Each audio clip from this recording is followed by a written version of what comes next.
Good evening, ladies and gentlemen, and just a quick announcement, I guess shameless plug, over on Patreon. We're about to start the Symposium on the Symposium. It's a summer school class. We're going to do a very close, in-depth reading of the Symposium.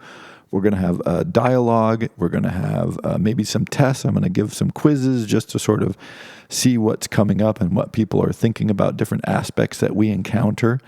And I just wanted to let you know that the first framing lecture is going to go live tomorrow on Monday. And then we'll start with the text itself probably towards the end of the week. So if you're interested in participating, come on over. You can, by the way, you can sign up for free, try it out, see if you like it. If you don't like it, that's great too. I will put the lectures up on YouTube, but of course I won't be able to do the full interaction, won't be able to respond to your questions and all that. Unfortunately, just a time limit, so I'm trying to focus it down over there.